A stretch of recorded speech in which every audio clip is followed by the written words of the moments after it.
Hello बच्चों, मैं Anil sir. स्वागत है आपका अपना YouTube channel physics bye Anil sir में। आज हम लोग देखेंगे रिफ्रैक्शन ऑफ लाइट का एक बहुत ही इंपॉर्टेंट टॉपिक जिससे हमेशा क्वेश्चन एग्जाम में पूछता है, ठीक है ना। Critical angle and total internal reflection of light, है ना। Critical angle and total internal reflection of light, ठीक है। होता क्या है, इससे क्वेश्चन आपका एग्जाम में आएगा। सबसे पहले फिगर से समझेंगे हम लोग। जैसे मान लीजिए कि एक सरफेस है एक्स वाई, क्लियर। एक सरफेस है एक्स वाई सरफेस जो है दो मीडियम को सेपरेट करता है। नीचे का मीडियम डेंसर है, ऊपर का मीडियम रेयर है, ठीक है। ऊपर का मीडियम रेयर है और नीचे का मीडियम डेंसर है, क्लियर। अब यहाँ पे मान लीजिए कि कोई ऑब्जेक्ट जो है डेंसर मीडियम में रखा हुआ है, मान लीजिए यहाँ पे एक ऑब्जेक्ट है, पॉइंट ऑब्जेक्ट है ओ, एक पॉइंट ऑब्जेक्ट है ओ, डेंसर मीडियम में रखा हुआ है। इस ऑब्जेक्ट का इमेज बनाना है ना। तो यहाँ से लाइट का रिफ्रैक्शन होगा, हम बाहर से देखेंगे इसको। तो एक लाइट जो होगा इस सेपरेटिंग प्लेन के परपेंडिकुलरली जाएगा, जाएगा, जो बिना डेविएशन के पास करेगा, ठीक है। एक लाइट जो है वो सेपरेटिंग प्लेन जो एक्स वाई है, ठीक है, उसके परपेंडिकुलर जा रहा है। जो परपेंडिकुलर जाता है उसमें रिफ्रैक्शन नहीं होता है, ठीक है। एक रेज जो है मान के चलिए हल्के एंगल से इस तरह से ऐसे गया, डेंसर टू रेयर जा रहा है ना, लाइट जो है डेंसर से रेयर में जा रहा है। तो डेंसर टू रेयर जाएगा तो क्या होगा, रिफ्रैक्शन होगा। रिफ्रैक्शन कैसे होगा, तो सबसे पहले हम लोग इसके लिए क्या करेंगे, यहाँ पे परपेंडिकुलर ड्रा करेंगे, ठीक है। जब लाइट डेंसर टू रेयर जाता है तो लाइट क्या होता है, नॉर्मल से दूर हटता है। तो जाना चाहिए था सीधा, लेकिन ऐसे ना जा करके क्या होगा, नॉर्मल से दूर हटेगा, इस तरह से डेविएट होकर के जाएगा, क्लियर है। ये एंगल ऑफ इंसिडेंस हो गया। इंसिडेंस रे नॉर्मल के साथ जो एंगल बनाता है उसको क्या बोलते हैं, एंगल ऑफ इंसिडेंस। रिफ्रैक्टेड रे जो एंगल बनाएगा उसको बोलेंगे एंगल ऑफ रिफ्रैक्शन, ठीक है। अब मान लीजिए जो सेकेंड रे है उसका एंगल ऑफ इंसिडेंस को थोड़ा और बढ़ा देते हैं, यानी ये लाइट जो है थोड़ा और ऐसे जाता है, ठीक है। तो अब क्या होगा, ये नॉर्मल से और दूर भागेगा, क्योंकि एंगल ऑफ इंसिडेंस जो है इससे क्या है, बड़ा हो गया, तो नॉर्मल से और दूर भागेगा। यानी कि ये कंडीशन ऐसा भी इसमें आएगा कि जो रिफ्रैक्टेड रे जो है वो रिफ्रैक्टेड रे इस सेपरेटिंग प्लेन से होते हुए एकदम जाएगा, इसको टच करते हुए लाइट जाएगा, ठीक है। ये कंडीशन ऐसा आएगा जब एंगल ऑफ इंसिडेंस को क्या करेंगे, इंक्रीज कराते जाएंगे, एंगल ऑफ इंसिडेंस को बढ़ाते जाएंगे, तो ये कंडीशन ऐसा आएगा, ठीक है, कि जो रिफ्रैक्टेड रे है वो एकदम सेपरेटिंग प्लेन को टच करते हुए जाएगा। तो इस कंडीशन में यहाँ पे एंगल आपका कितना बनेगा, एंगल ऑफ रिफ्रैक्शन कितना हो जाएगा, ये एंगल कितना हो जाएगा, 90 डिग्री हो जाएगा, एंगल 90 डिग्री हो जाएगा। तो उस कंडीशन में, किस कंडीशन में, जब एंगल ऑफ रिफ्रैक्शन कितना हो जाए, 90 डिग्री इन रेयर मीडियम, तो उस कंडीशन में डेंसर मीडियम में जो एंगल बनता है ना, उस एंगल को बोलते हैं क्रिटिकल एंगल, ठीक है। क्रिटिकल एंगल किसको कहेंगे, जब एंगल ऑफ रिफ्रैक्शन जो है कितना हो जाए 90 डिग्री, तो उस कंडीशन में जो एंगल ऑफ इंसिडेंस होगा, डेंसर मीडियम में बनने वाला जो एंगल ऑफ इंसिडेंस होगा, उस एंगल को क्या बोलेंगे, क्रिटिकल एंगल, ठीक है। ये तो क्रिटिकल एंगल हो गया। डिफिनेशन फिर से समझाएंगे। अब इसको क्या करते हैं, एंगल ऑफ इंसिडेंस को और बढ़ा देते हैं।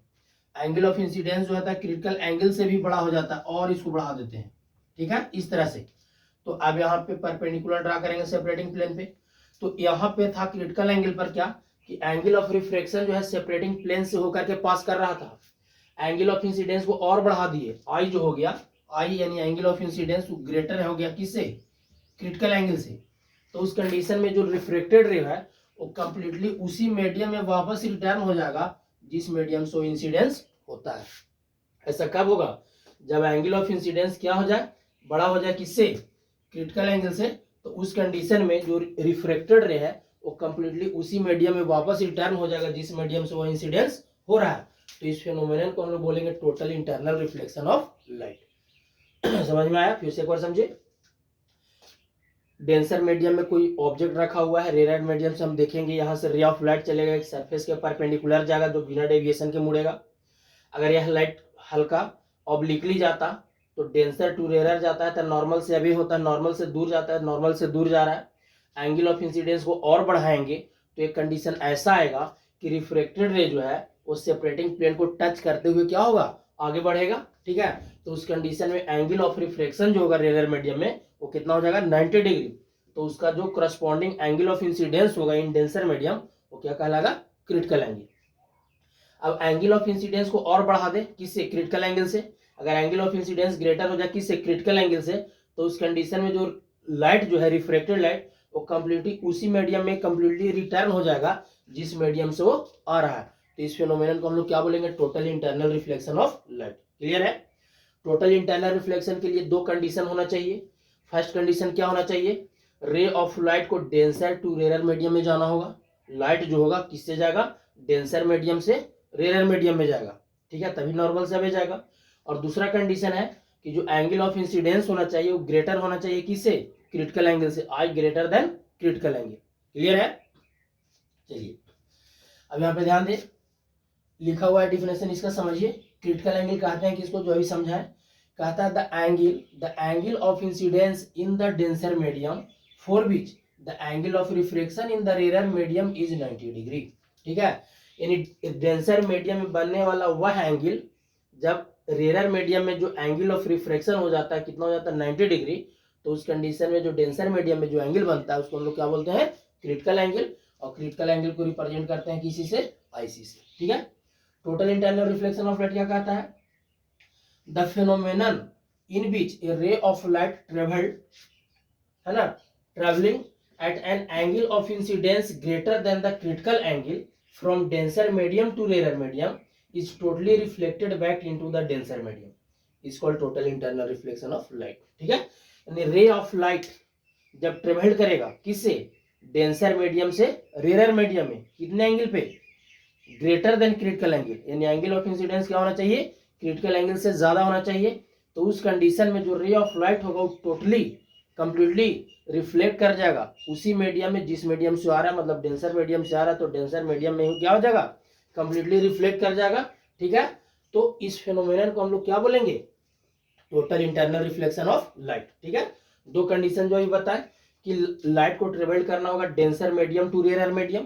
ठीक है और दूसरा एंगल ऑफ इंसिडेंस जो होना चाहिए ग्रेटर देन होना चाहिए क्रिटिकल एंगल से। यहाँ पे लिखा हुआ है condition for total internal reflection exam में पूछेगा आपका कंडीशन क्या होता है total internal reflection of light का। कहता है light must travel from an optically denser to rare medium यानी लाइट को ट्रेवल करना होगा डेंसर मीडियम से रेयर मीडियम की ओर। सेकेंड कहता है the angle of incidence in the denser medium must be greater than the critical angle यानी कि डेंसर मीडियम में जो एंगल ऑफ इंसिडेंस होना चाहिए वो बड़ा होना चाहिए किससे क्रिटिकल एंगल से। कोई दिक्कत है इसमें आगे बढ़े इसको आप लोग नोट कीजिए इसको हो गया। हम लोग आगे बढ़ते हैं इसमें कुछ रिलेशन है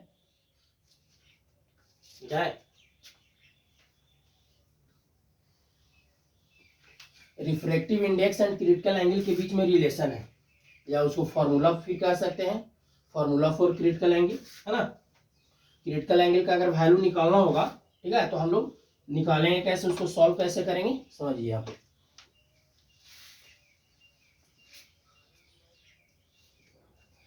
रिलेशन बिटवीन ये भी एग्जाम में पूछता है question relation between refractive index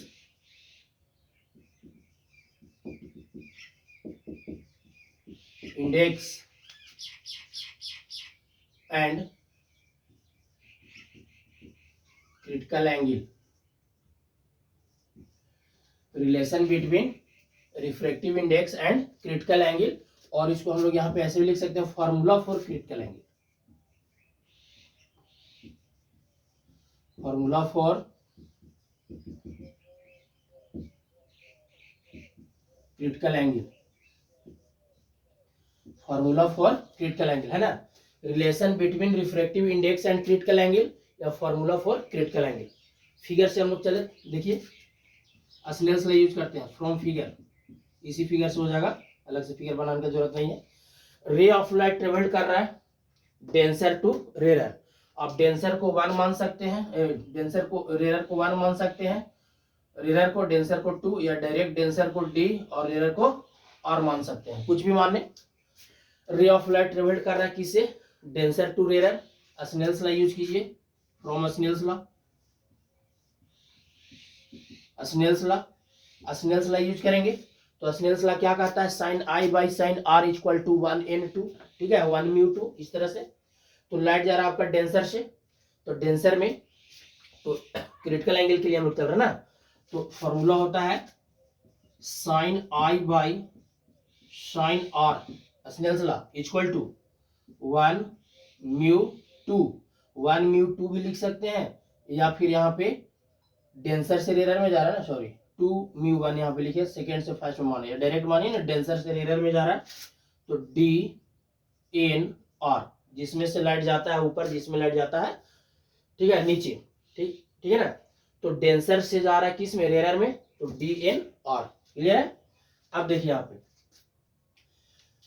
critical angle निकालना है ना, तो क्रिटिकल एंगल किसको कहते हैं, जब एंगल ऑफ रिफ्लेक्शन कितना हो जाता है 90 डिग्री, तो उस कंडीशन में जो एंगल ऑफ इंसिडेंस होता है क्रिटिकल एंगल कहलाता है, ठीक है ना। इफ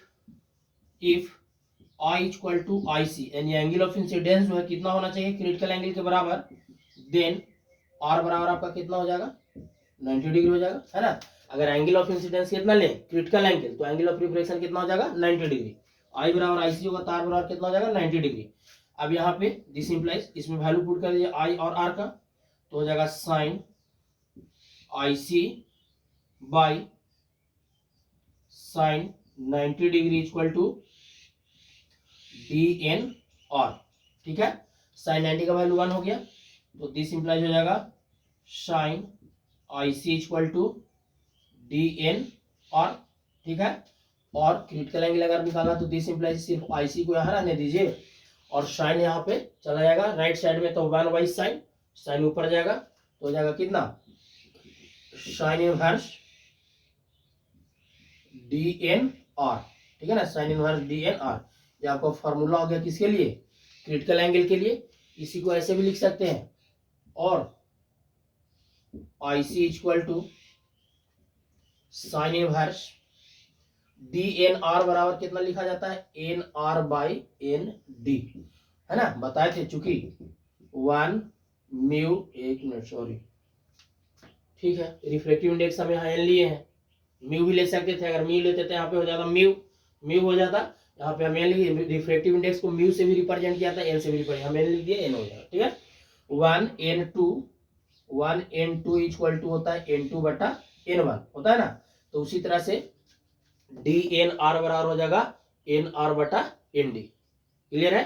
ये आपका फॉर्मूला हो गया क्रिटिकल एंगल के लिए, ठीक है। इस पर आप लोग क्वेश्चन बना सकते हैं, इस पर बहुत से क्वेश्चन बनते हैं, और एग्जाम में इससे क्वेश्चन भी पूछेगा आपका, आप लोग इसको नोट कर लीजिए।